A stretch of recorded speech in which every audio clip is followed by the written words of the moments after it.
Very good morning to all my dear friends. मैं हूं Prashant Mawani. I hope you loading good. आज नमस्कार and welcome to curiously education. दोस्तों, मैं प्रशांत मावानी आप सभी का बहुत बहुत हार्दिक रूप से स्वागत करता हूं। आज 12 जुलाई 2022 है और दिन है ट्यूसडे।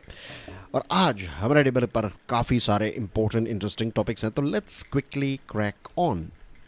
आपकी स्क्रीन पर आप देख सकते हैं प्राइम मिनिस्टर नरेंद्र मोदी साहब, और उनके पीछे एक बहुत ही बड़ा नेशनल एम्बलम है।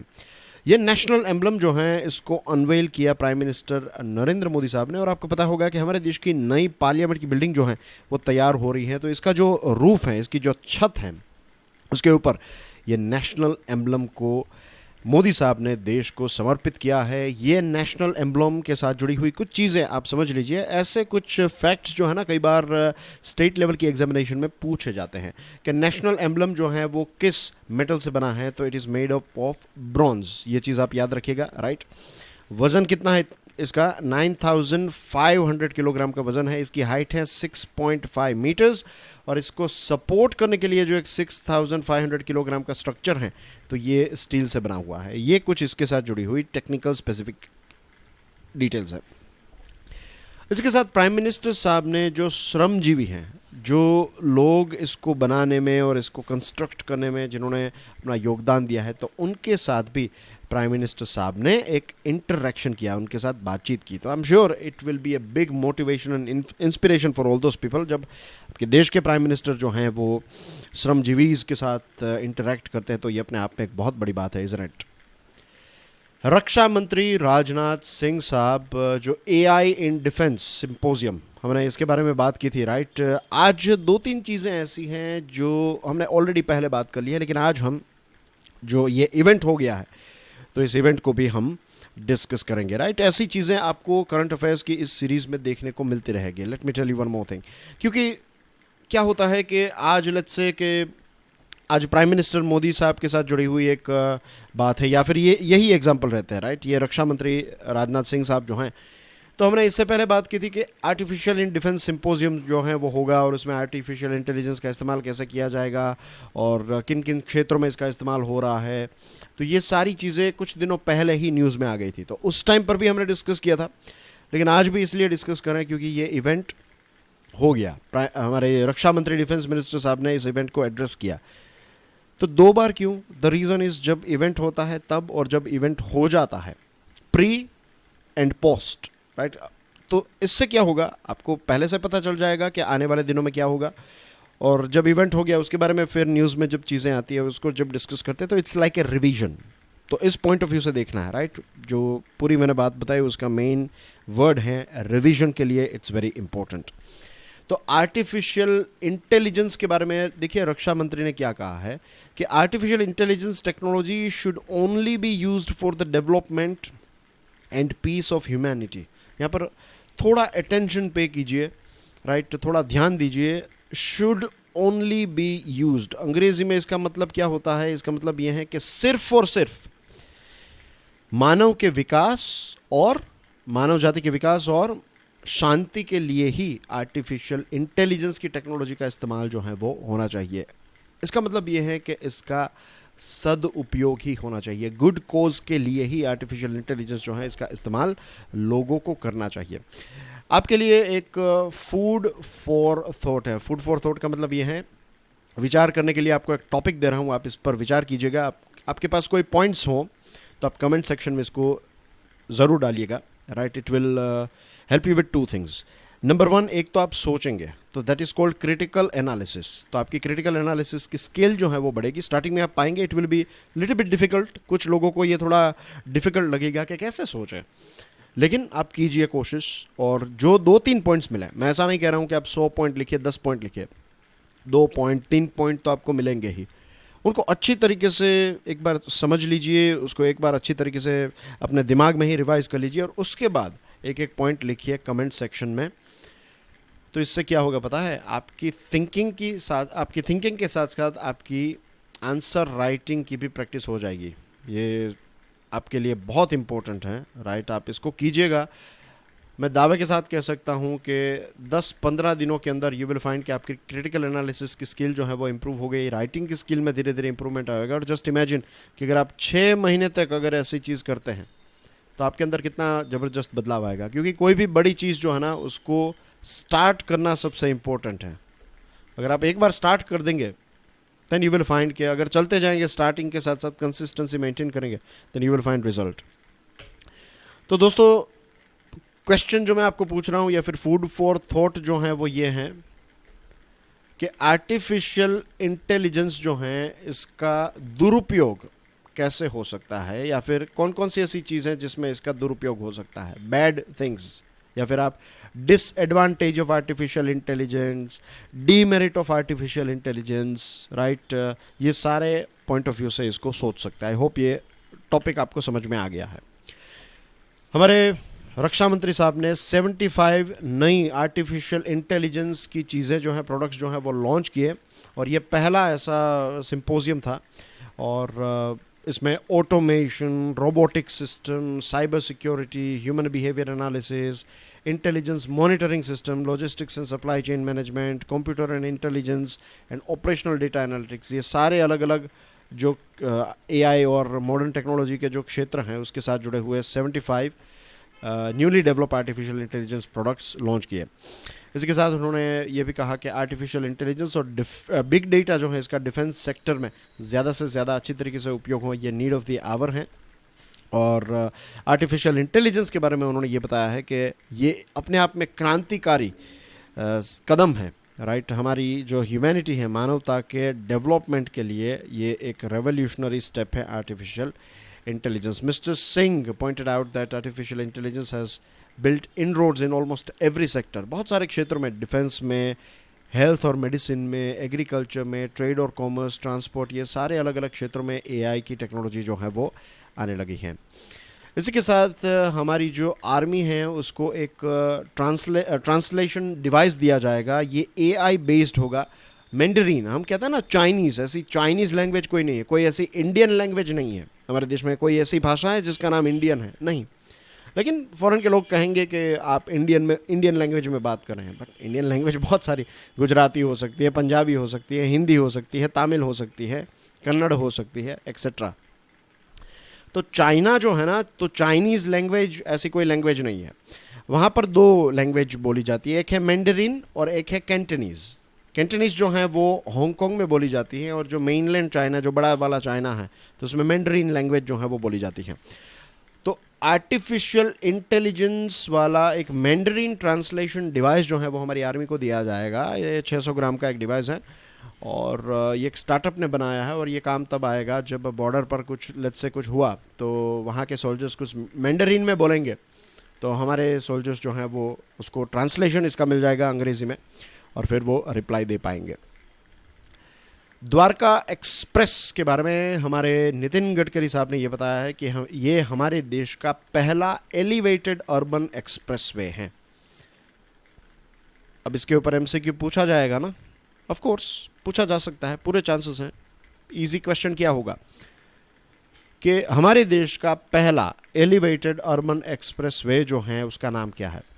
Kashmir expressway, Ladakh expressway, Dwarka expressway, या फिर XYZ अमरनाथ एक्सप्रेसवे, या फिर कोई भी ऐसा नाम जो है वो दिया जाएगा। या फिर आपको द्वारका, फिर अमरनाथ, रामेश्वर, ऐसे भी नाम जो हैं भगवान के धाम के, तो ऐसे भी नाम पूछे जा सकते। तो remember, it is Dwarka expressway. Dwarka जो है वो दिल्ली का एक एरिया है। ये 2023 में ऑपरेशनल हो जाएगा। इससे दिल्ली एनसीआर का पोल्यूशन घटेगा, और जो दिल्ली गुड़गांव एक्सप्रेसवे हैं तो इस पर जो प्रेशर है वो कम हो जाएगा।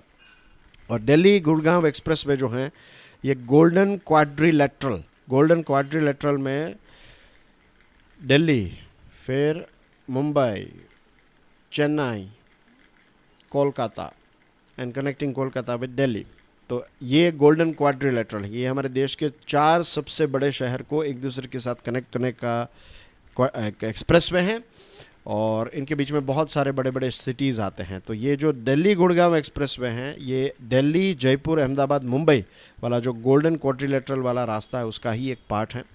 और मिनिस्टर साहब ने ये भी बताया कि 50-60% जितना ट्रैफिक जो है नेशनल हाईवे 8 पर ये डाइवर्ट हो जाएगा ये नए एक्सप्रेसवे पर। कोविड-19 वैक्सीनेशन की अपडेट लें तो दोस्तों 198 करोड़ 88 लाख वैक्सीन डोजेस जो हैं वो दिए गए हैं। रिकवरी रेट इस 98.50 और पिछले 24 घंटे में 16,000 नए हमें कोविड के केसेस हमारे देश में देखने को मिले हैं। सुप्रीम कोर्ट ने महाराष्ट्र के लेजिस्लेटिव स्पीकर को ये कहा है कि जो शिवसेना के जो कुछ मेंबर्स हैं उनके डिस्क्वालिफिकेशन की प्रोसेस जो है उसको अभी होल्ड करके रखिएगा। सुप्रीम कोर्ट जब तक आपको डायरेक्शन ना दे तब तक आपको आगे इसमें नहीं बढ़ना है, ठीक है। तो ये एक छोटी सी अपडेट है। आपकी स्क्रीन पर जो तस्वीर है एक बहुत ही अच्छे भले इंसान हैं, इनका नाम है मिस्टर परमेश्वरन अय्यर। 1981 के आईएएस ऑफिसर हैं। 1981 की जो बैच हैं आईएएस ऑफिसर की उत्तर प्रदेश कैडर के हैं। अब मैं इन्हें कैसा जानता हूँ? I know mister Parameswaran Iyer from his articles, खास करके इकोनॉमिक टाइम्स में। मैं आपको बताऊँ पिछले लगभग 5-6 सालों से इनके आर्टिकल्स मैंने फॉलो किए हैं, राइट। जब भी वो आर्टिकल उनका मिलता है तो पिछले 5-6 सालों में उन्होंने अगर जितने भी आर्टिकल लिखे हैं तो उसके 80% आर्टिकल्स मैंने पढ़े हैं और इतना अच्छा लिखते हैं, इतने टू द पॉइंट हैं और आपको बहुत अच्छी नॉलेज मिलती है उनके आर्टिकल में, राइट। खास करके वो आर्टिकल जो है ना स्वच्छता के ऊपर, वाटर कंजर्वेशन और इन सारी चीज़ों को लेकर वो आर्टिकल लिखते हैं। क्यों? क्योंकि वो सेक्रेटरी थे ministry of drinking water and sanitation, ये मंत्रालय के वो सेक्रेटरी थे 2016 से लेकर 2020 तक। और उन्होंने पब्लिक सेक्टर में भी काम किया है, प्राइवेट सेक्टर में भी काम किया। जहाँ तक मुझे पता है, राइट, ऐसा कुछ था कि वो आईएएस ऑफिसर थे, फिर उन्होंने रिटायरमेंट ले लिया और वो फिर शायद यूएसए भी चले गए थे, ऐसा कुछ था। मैं उनकी पर्सनल लाइफ के बारे में इतना नहीं जानता हूँ, मैंने उनकी बायोग्राफी या ऐसी कोई चीज़ें पढ़ी नहीं है, लेकिन ऐसा कुछ है। बट एनीवे आपको वो सारी चीज़ें जानने की ज़रूरत नहीं है। The most important thing for you is कि वो अब हमारे नीति आयोग के नए चीफ एग्जीक्यूटिव ऑफिसर बन चुके हैं, right. He is the new CEO of NITI Aayog. इससे पहले ये काम जो है वो अमिताभ कांत साहब करते थे और अमिताभ कांत साहब जो हैं उनको अब क्या बनाया गया है? शेरपा फॉर G20 जो हैं उसके शेरपा हैं अमिताभ कांत साहब, क्योंकि दिसंबर में भारत जो है वो G20 का प्रेसिडेंट बनने वाला है और इसके लिए हमें एक फुल टाइम ऐसे व्यक्ति चाहिए, क्योंकि बहुत सारी मीटिंग्स बैक टू बैक होती रहती हैं, तो इसके लिए we need full time person. तो उसके लिए उनको चुना गया है और नीति आयोग के सीईओ जो हैं वो परमेश्वरन अय्यर साहब बन चुके हैं। हमारी जो प्रसार भारती है ना उसका नया लोगो आपकी स्क्रीन पर है। अच्छी तरीके से इसको पीडीएफ को डाउनलोड करने के बाद देख लीजिएगा। पीडीएफ कहाँ से डाउनलोड कर सकते हैं? कमेंट सेक्शन में एक पिंड कमेंट होगी, राइट, उस पर क्लिक कीजिए, you will and up on my Telegram channel, वहाँ से डाउनलोड कर सकते हैं। अच्छी तरीके से देख लीजिए, ब्लू कलर का इस्तेमाल है, भारत का हमारा एक मैप है, राइट, और उसमें आपको माइक दिख रहा होगा, राइट, बीच में। तो इंफॉर्मेशन एंड ब्रॉडकास्टिंग सेक्रेटरी अपूर्व चंद्र जो हैं उन्होंने ये नया लोगो प्रसार भारती का अनवेल किया है और इसमें जो डार्क मॉडरेट ब्लू कलर का इस्तेमाल है तो ये सी और स्काई को रिप्रेजेंट करता है। सी और स्काई का मतलब है open space, freedom, intuition, imagination, inspiration, sensitivity, और ब्लू कलर जो हैं ये डेप्थ जो हैं, गहराई, trust, loyalty, sincerity, wisdom, confidence, stability, faith, intelligence का प्रतीक है। और blue colour also pays tribute to India's ethos and traditions. जो हमारे माइथोलॉजिकल कैरेक्टर्स हैं, रिलीजियस फिगर्स हैं, इंडियन मिनिएचर पेंटिंग्स हैं, तो उसमें हमें ब्लू कलर काफ़ी देखने को मिलता है। तो ये सारी चीज़ों को ध्यान में रखते हुए इसको ब्लू कलर दिया गया है। आपकी स्क्रीन पर तमिलनाडु पॉलिटिक्स के दो नेता हैं। एक हैं पनीर सेल्वम, ये पनीर सेल्वम हैं, और ये पलानी स्वामी हैं। तो जयललिता जी जो हैं वो जब थे और बीमार थे तो पनीर सेल्वम को सीएम बनाया गया। फिर जयललिता जी नहीं रहे और फिर वहाँ पर ये इश्यूज़ होने लगे और फिर ये जो पनीर सेल्वम है उनकी जगह पर आ गए पलानी स्वामी। तो AIADM के पार्टी जो है ना उसमें दो फैक्शंस हैं, राइट, ग्रुप ए और ग्रुप बी ऐसा हो चुका है एक ही पार्टी के। तो वहाँ पर क्या किया है कि ये जो पनीर सेल्वम साहब हैं उनको AIADM के से निकाल दिया गया है। तो ये एक अपडेट है। देखते हैं इसमें पॉलिटिकल कोई इश्यूज़ होता है, लेकिन वायलेंट इश्यू हमें वहाँ पर देखने को मिला। उनकी जो पार्टी का हेडक्वार्टर है वहाँ पर थोड़ा बहुत वायलेंस देखने को मिला था। तो एक छोटी सी अपडेट है। प्राइम मिनिस्टर मोदी साहब जो हैं वो देवगढ़ झारखंड में आज होंगे और वहाँ पर प्राइम मिनिस्टर साहब जो हैं 16 करोड़ के प्रोजेक्ट जो हैं उनका 16,000 करोड़, सॉरी 16 करोड़ नहीं, 16,000 करोड़ के प्रोजेक्ट जो हैं उनका उद्घाटन करेंगे, कुछ प्रोजेक्ट्स का शिलान्यास करेंगे, राइट, यानी कि जो फाउंडेशन स्टोन है वो रखेंगे। तो इंफ्रास्ट्रक्चर के साथ जुड़े हुए प्रोजेक्ट हैं, कनेक्टिविटी के साथ जुड़े हुए प्रोजेक्ट हैं, ईज़ ऑफ लिविंग को अच्छा बनाते हैं। तो इससे आप क्या समझते हैं? ये सारे प्रोजेक्ट्स अनवेल जब करेंगे प्राइम मिनिस्टर साहब, तो यहाँ पर जो देवगढ़ हैं यहाँ पर सोशियो इकोनॉमिक डेवलपमेंट होगा, कॉमर्स यानी कि व्यापार और कनेक्टिविटी बढ़ेगी, राइट। तो ईज़ ऑफ लिविंग और ये सारी चीज़ें जो हैं वो अच्छी हो जाएगी। बाबा बैद्यनाथ धाम जो हैं तो वहाँ देवगढ़ का एयरपोर्ट जो है वो अनवेल करेंगे प्राइम मिनिस्टर साहब। तो बताइए कि एक क्वेश्चन है आपके लिए कि ये जो बाबा बैद्यनाथ धाम जो हैं ये 12 में से एक क्या है? इसका एक पर्टिकुलर वर्ड है, तो व्हाट इज़ दैट वर्ड? और एयरपोर्ट की वजह से स्पिरिचुअल टूरिज़्म जो है वो बूस्ट होगा और ये 4,000 करोड़ रुपए के खर्च से ये जो एयरपोर्ट है उसको कंस्ट्रक्ट किया गया है। इसके साथ एम्स देवगढ़ में जो एम्स है उसका भी एक उद्घाटन करेंगे प्राइम मिनिस्टर साहब और वहाँ पर inpatient department and operation theatre services जो है उसकी शुरुआत भी हो जाएगी।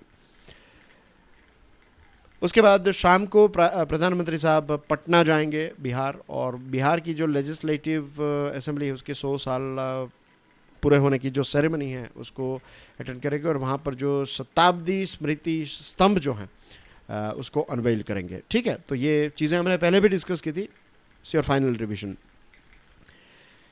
सुप्रीम कोर्ट ने सेंट्रल गवर्नमेंट को, आपकी स्क्रीन पर ये जो व्यक्ति हैं ये गैंगस्टर हैं, इसका नाम है अबू सालेम। शायद आप इसको नहीं जानते हो, शायद जानते हो, आई डोंट नो, लेकिन ये बहुत ही फेमस था। बॉलीवुड जो है ना हमारा जो इंडियन फिल्म इंडस्ट्री, तो उसमें काफ़ी पैसे लगाता था और एक्सटॉर्शन का रैकेट चलाता था कि पैसे दे दो वरना मार डालेंगे, उठा लेंगे, ये वो हीरोइंस और हीरोज़ को धमकी देना। एक वक्त था जब ये जो गैंगस्टर्स है ना, ये डी कंपनी एक्सेट्रा, इनका काफ़ी दबदबा, मीन्स वो काफ़ी परेशान करते थे हमारे बॉलीवुड एक्टर्स को। लेकिन अच्छा हुआ कि फिर ये गैंग्स जो हैं वो अब नियरली ख़त्म हो चुकी है। अब वो ज़माना नहीं रहा। पहले मुंबई में ये गैंग्स और बहुत सारी फिल्में भी इनके ऊपर बनी हैं। तो सुप्रीम कोर्ट जो है उसने सेंट्रल गवर्नमेंट को ये कहा है कि आज से कुछ सालों पहले पोर्तुगल को एक नेशनल कमिटमेंट दिया था, वादा किया था सेंट्रल गवर्नमेंट ने कि आप हमें अबू सलेम दे दीजिए, हम अबू सलेम जो है ना उसको डेथ पेनल्टी नहीं देंगे और उसको एक दिन छोड़ देंगे उसकी जब सज़ा ख़त्म हो जाएगी 25 सालों के बाद। करंटली ये जो व्यक्ति हैं ये लाइफ इम्प्रिजनमेंट की सज़ा काट रहा है। 1993 का जो मुंबई ब्लास्ट है तो उसमें ये डायरेक्टली इनडायरेक्टली इन्वॉल्व था और सुप्रीम कोर्ट ने कहा है कि ये अपने जो सज़ा के 25 साल हैं वो ख़त्म करने से पहले नहीं निकल सकता, यानी कि इसकी सज़ा ख़त्म हो रही है नेक्स्ट अक्टूबर 2023 का जो अक्टूबर है तब ये आज़ाद हो जाएगा। और बात है 17 दिसंबर 2002 की। उस टाइम पर हमारे deputy prime minister LK Advani साहब जो हैं उन्होंने भारत सरकार के बिहाफ में पोर्तुगल की सरकार को ये वादा किया था कि हम ये 25 साल के बाद जो ये व्यक्ति हैं इसको छोड़ देंगे 25 साल के बाद और इसको डेथ पेनल्टी नहीं देंगे।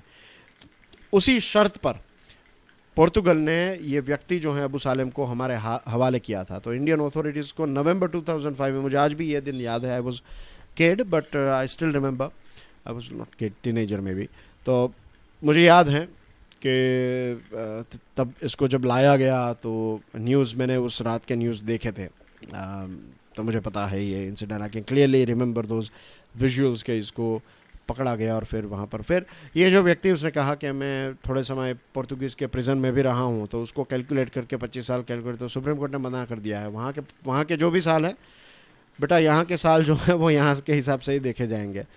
और फिर इसको छोड़ने की जब बात है तो फिर सुप्रीम कोर्ट ने कहा कि देखिए ये हमारा काम नहीं है, कि इसकी सज़ा कम करना जो है वो सुप्रीम कोर्ट का काम नहीं है।